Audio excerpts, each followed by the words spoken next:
So today we're going to be light and we're going to have fun and we're going to celebrate May Day. So May Day has its roots in astronomy. It falls halfway between the March equinox and June solstice. The observance of May Day probably originated in ancient Greek and Roman agricultural rituals. The celebrations included the gathering of wildflowers and green branches, the weaving of floral garlands, and the crowning of a May king and queen, and setting up of a decorated May tree or maypole, and you may have seen those, around which people danced. The pole symbolized male fertility, ha ha ha, and baskets and wreaths symbolized female fertility. So we got the fun part. Originally, the maypole was a living tree brought in from the woods.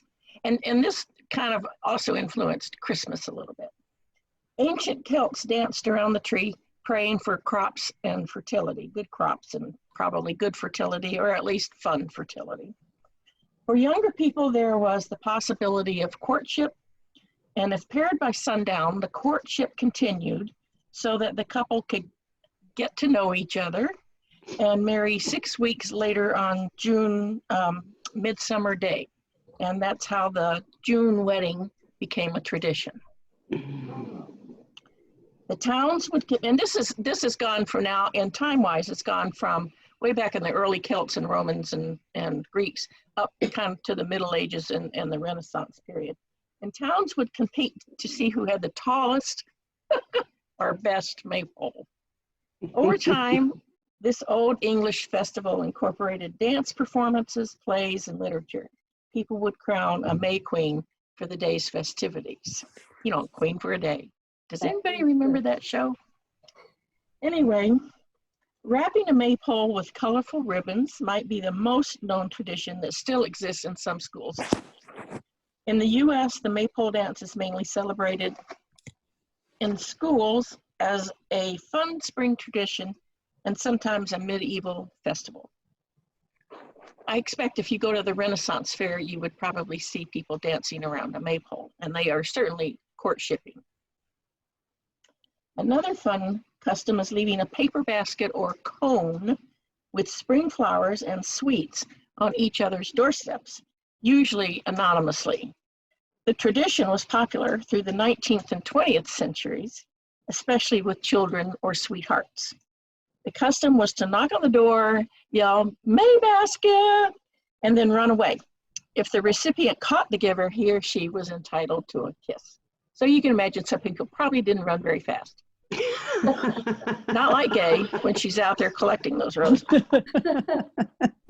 There are many fun traditions associated with May Day, such as gathering cuttings of flowering trees like forsythia, magnolia, and lilac, and called bringing in the May into your home.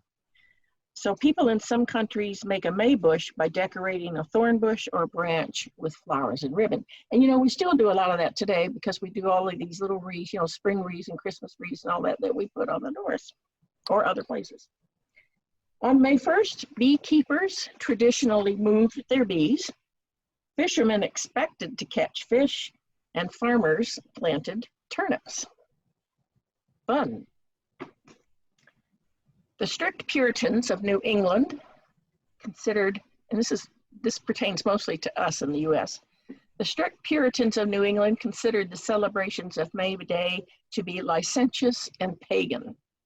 So, you know, we don't want anything licentious. So they forbade its observance. And the springtime holiday never became an important part of American culture as it has in many European countries. You know, we're always a little behind the curve here on this sex stuff. During the 19th century, a new meaning of May Day came about that wasn't quite as happy, especially in the United States. At this time, socialism was a new and attractive idea to working people in industrialized countries. So you're talking about the later 1800s and early 1900s. On May 1st, 1886, more than 300,000 workers in 13,000 businesses across the United States walked off their jobs. In Chicago, 40,000 workers went on strike, with anarchists and revolutionaries in the forefront of the public's eye. With their fiery speeches and revolutionary ideology, anarchists and anarchism became respected and embraced by the working people, but despised by capitalists. Does that sound familiar? Eventually, after much police harassment and beatings that were answered with rock throwing and gunfire, more violence broke out and lives were lost in a confrontation now known as the Haymarket Massacre. Do you remember learning about that in school, or did they still teach that? Yeah, it's hardly ever mentioned anymore. And that's because in the United States, May 1st became known as International Workers' Day. And it was later replaced with Labor Day.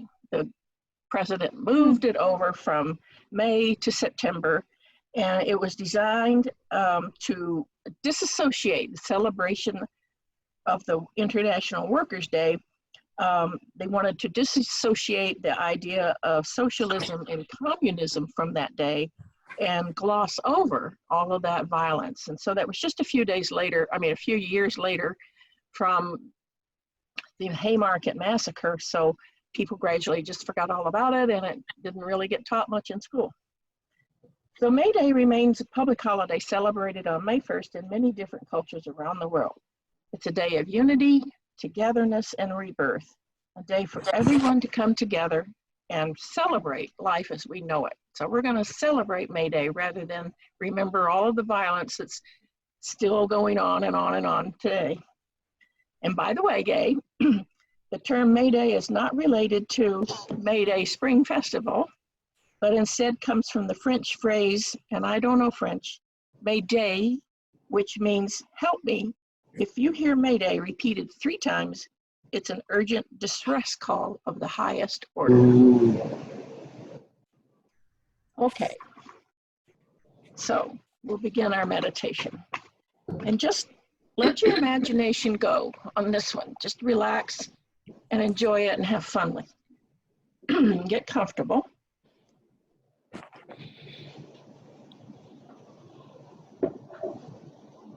Find a comfortable position in which to sit. And as you allow your eyes to gently close, tune into your body and make any minor adjustments to relax and release any tension you're feeling. Sit in a way that is comfortable. Bring your focus to your breathing. Feel your breaths grow longer and deeper. Take a few moments to breathe in and breathe out, leaving the outside world behind. Imagine it is early morning and you are following a path through the forest. The air is fresh and clear. Beneath your feet, the path is soft and springy. Your body feels limber and free. A sense of joy and celebration is growing within you. You feel a thrill of eager anticipation for what lies ahead of you. You notice that the woods are thinning slightly. Following the path, you come to a wide open meadow. As you gaze at the grass and the flowers blooming in the meadow, a feeling of peace comes over you. Nature's beauty is so precious, and she gives us this gift freely. You take in this beauty and you allow yourself to smile at the brightly hued flowers, yellow daffodils and red tulips, white buttercups and daisies, pansies of all colors, violets, honeysuckle and lilac, and countless varieties of roses in every color.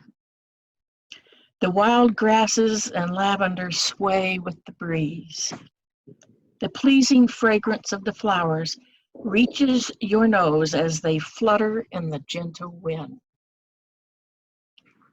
The sound of birds singing their morning song reaches your ears. Listening to their music, you feel your heart lifted and full of delight. There's such beauty all around you, making your senses dance in joy. Gradually, you realize that you are hearing more than birdsong. Somewhere up ahead, there are human voices, flutes, bells, and stringed instruments playing, and the sound of laughter. You round a bend in the path, and you find yourself in a wide circular clearing. In the center of the space is a tall maypole with many colored ribbons, each one held by a dancer who weaves in and out to the music. Around them, other merrymakers clap, sway, and just laugh with pleasure. You watch for a while, entranced. One of the group comes over to you and asks you to join in. You are handed a length of ribbon and find yourself skipping and weaving inside a kaleidoscope of color. When the dance stops, you go to a grassy bank to rest. Somehow, you have the impression that joining the celebration has made you one with the beauty of the season, and you feel happy and relaxed. So take a few minutes to allow your body, mind, and soul to be at peace.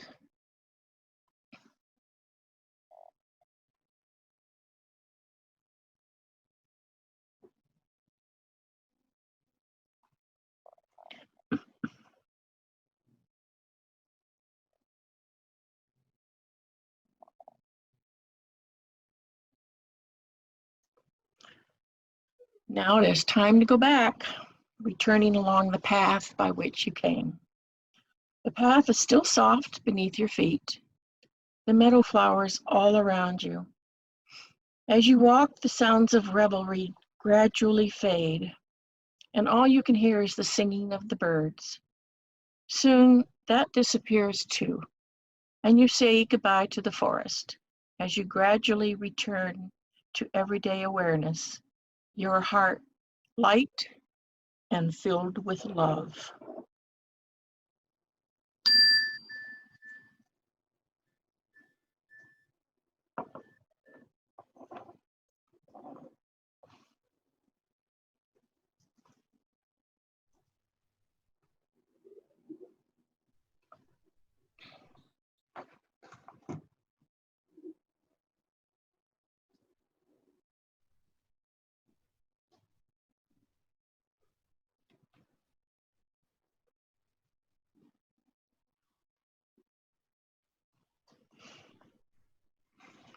So I have a little poem. It's lighthearted. It's called May is Pretty, May is Mild, written by Annette Wynne. May is pretty, May is mild, dances like a happy child. Sing out, robin, sing out, flowers. April went with all her showers, and the world is green again. Come out, children, to the glen, to the meadows, to the wood, for the earth is clean and good, and the sky is clear and blue, and bright May is calling you. May is pretty, May is mild, dances like a happy child on a blessed holiday. Come out, children, come and play.